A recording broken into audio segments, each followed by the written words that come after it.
Hello friends, welcome back to one more episode of Did You Know Facts About Indian Classical Music. This would be the series 2 of Did You Know Facts About Indian Classical Music. In series 1, I have explained at length many topics which may be of interest to you. So if you go to the channel, the Music Foundation India channel, you would be able to see all these videos which I had uploaded last year. Due to a personal tragedy which befell me in September, I couldn't continue making videos on YouTube, but I'm glad that I have overcome this and now I'm back with you all with new episodes, new information, maybe some old, some new, but something interesting each time. So today's topic would be meditation and music. तो meditation and music में संबंध क्या है, इस बारे में आज हम बात करेंगे। तो मुझे ऐसा लगता है कि इंडियन क्लासिकल म्यूजिक और मेडिटेशन में एक डीप कनेक्शन है। First of all, those of you who have been learning to do meditation would understand that meditation ultimately leads you to a blissful state. तो आप किसी भी तरह का मेडिटेशन करें, वो आपको आपके थॉट्स को, आपके इमोशंस को पैसिफाई कर देता है, उनको एक स्लीपी स्टेज में ले आता है, डॉर्मेंट स्टेज में ले आता है, and then what you undergo and what you feel is a sort of a bliss. And in Indian classical music it's a shorter way, it's an easy way to achieve this bliss. You can say it's also a state of meditation, and because due to practice this happens in an enjoyable way, so meditation and music have a deep connection. I have already explained in earlier videos that all these swaras that we practice, they have got connection, they are vibrating through our chakras. When we utter the 7 notes, the vibrations actually reverberate in our corresponding chakras, but that is very technical and that is very difficult to understand for those of you who do not practice music, but if you do, you would realize what I say. So कैसे होता है ये blissful state, कहाँ से आता है, क्यों होता है और कैसे होता है?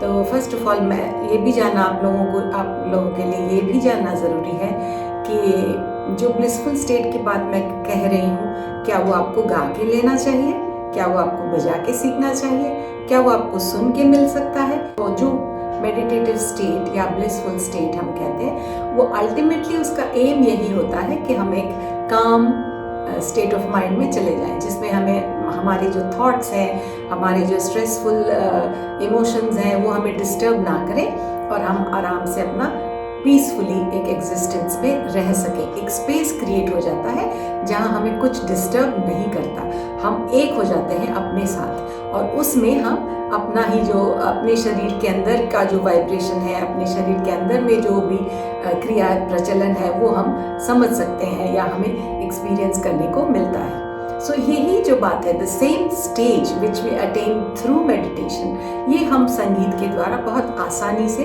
प्राप्त कर लेते हैं। क्योंकि जब कोई संगीतकार या कोई भी म्यूजिशियन गा रहा होता है या बजा रहा होता है या गा रही होती है, तो आपने नोटिस की होगी कि उनके पास कोई लिखा हुआ कोई नोटेशन नहीं होता, वो अपने मन से बजा देते हैं। तो इतना सारा कुछ, इतना सारा ब्यूटीफुल क्रिएशन जो अपने मन से कर सकता हो, तो वो तो बहुत ही काम स्टेट ऑफ माइंड में होगा ना। A musician is like God because he can create. तो वो क्रिएशन जो होता है वो एक मेडिटेटिव स्टेट से ही होता है, और म्यूजिक आपको मेडिटेटिव स्टेट में ले जा रहा है, ये अनुभूति ना दिलाकर सिर्फ ये अनुभूति दिलाता है कि आप एक ब्लिसफुल स्टेट में हैं, आप गा रहे हैं, आप खुश हैं। So the first thing and the most natural thing that the baby does is sing, cooing or singing or making sounds. Even the birds make sounds, they also sing. So ये बहुत ही एक natural state है जिसमें कि कोई stress नहीं होता, कोई इमोशंस नहीं होते और आप एक ब्लिसफुल स्टेट में होते हैं और आप साउंड प्रोड्यूस करते हैं। और यही साउंड को अगर हम एक पैटर्न, एक नोटेटेड रिदम और एक तरह से एक पर्टिकुलरली मेंशन्ड तरीके से गाएं, तो वो क्लासिकल म्यूजिक कहलाता है। सो क्लासिकल म्यूजिक हम क्यों सीखें? क्लासिकल म्यूजिक हम इसलिए सीखें क्योंकि हमें जल्दी, बहुत इजीली ये जो स्टेट है, ब्लिसफुल स्टेट है, वो हम आसानी से पा सकते हैं। कैसे पाते हैं? एक बार देखते हैं कि गाते हुए क्या होता है। सा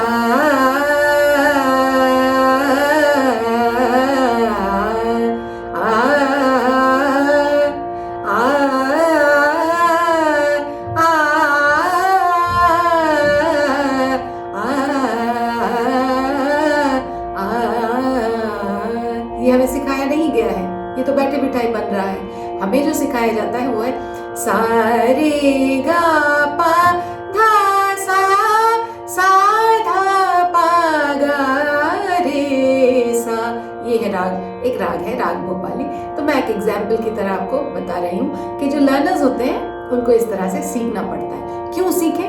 3 रीजन है इसको सीखने के लिए। एक तो ये बहुत एंशियंट एक तरीका है अपने आप जुड़ने के लिए, अपने जिससे कि आप अपने आप की जो खुशी है, अपने आप के अंदर की जो आनंद है, जो ब्लिसफुल स्टेट है, उसको कैसे एक्सप्रेस करें। तो हम उसको सीखते हैं कि हम इस तरह साउंड प्रोड्यूस करेंगे तो हम कुछ गा सकेंगे, हम कुछ बना सकेंगे। अगर हमें कोई रास्ता ही ना पता हो कि हम कहाँ जाएं, क्या करें, तो हम उस ब्लिसफुल स्टेट को पा करके भी कुछ एक्सप्रेस नहीं कर सकते। ब्लिसफुल स्टेट तो आ गया, ओके ना, उसमें रहने के बाद हम उसको एक्सप्रेस करना चाहते हैं, तो उसको एक्सप्रेस कैसे करें? रास्ता चाहिए। तो उस रास्ते को सीखने का नाम है संगीत सीखना। तो ये क्यों जरूरी है? ये एक तो ये आपको अपने आप से जोड़ता है, it connects you with yourself and takes you to that blissful state. The second is it's an ancient form, it's an ancient art, it's an time-tested way of connecting to yourself. तो आप गाएंगे तो आपको अच्छा लगेगा, सबसे important बात ये है। And the third reason is that it's getting very rare these days. People are stressed, people are only focused on their jobs, and they need to learn and they need to explain to their children, to the next generation, that this is a form which originated in our country, which we practiced and stayed happy for years, and this is how you too can stay happy if you learn it. तो इसमें ज़्यादा मेहनत कोई है नहीं, आप किसी गुरु के पास जाएं या ऑनलाइन क्लासेस ज्वाइन करें, और एक मेथड होता है सीखने का, बस उसी से आप सीखें। And that takes you to a meditative state, that takes you to a blissful state without realizing that you're actually going into a meditation or going into a blissful state. तो क्या करना पड़ेगा? जो जैसे जैसे गुरुजी बताएंगे, जैसे जैसे आपकी टीचर बताएंगी, आपको वैसा ही करना पड़ेगा, ठीक है?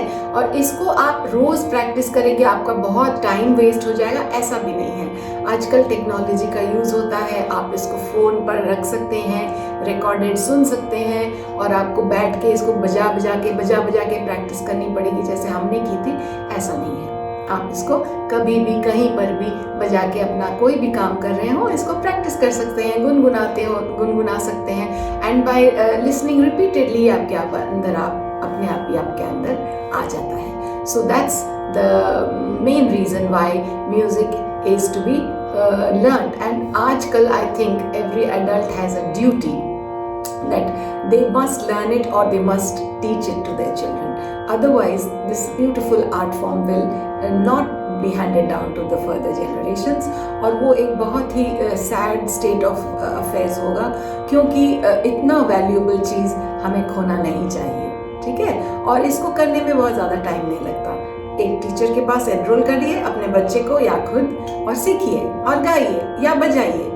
और द सेकेंड थिंग, अगर आप ये सब कुछ भी नहीं कर सकते तो आप सुनिए, आप सुन भी सकते हैं, सुन के भी आप आर्टिस्ट को एनकरेज कर सकते हैं, और इस म्यूजिक को आप जिंदा रख सकते हैं। सुनने से भी आप मेडिटेटिव स्टेट में जाएंगे, बिकॉज जो भी बहुत ही प्रोफिशिएंट म्यूजिशियन है, कोई बजा रहे हैं, कोई राग सुना रहे हैं, उस राग के अपने वैल्यूएबल प्रॉपर्टीज होते हैं, और उसमें अगर आप खो जाएं तो आपको एक पर्टिकुलर एहसास होगा, एक पर्टिकुलर टाइप ऑफ इमोशन का रिलीज होगा, जो कैथार्टिक होगा, जो बहुत ही थेरेप्यूटिक होगा। सो इस वजह से भी आपको सुनना चाहिए music. Listening to good music is as important as practicing और लर्निंग म्यूजिक। सो ये इसी के साथ मैं आज अपना वीडियो ख़त्म करती हूँ, that meditation and music are just 2 different sides of the same coin. आप या तो मेडिटेशन करके ब्लिसफुल फील कीजिए, या आप एक बहुत ही आसान तरीके से, एक बहुत ही एंजॉयबल तरीके से म्यूजिक करके अपना ब्लिसफुल स्टेट में जाइए।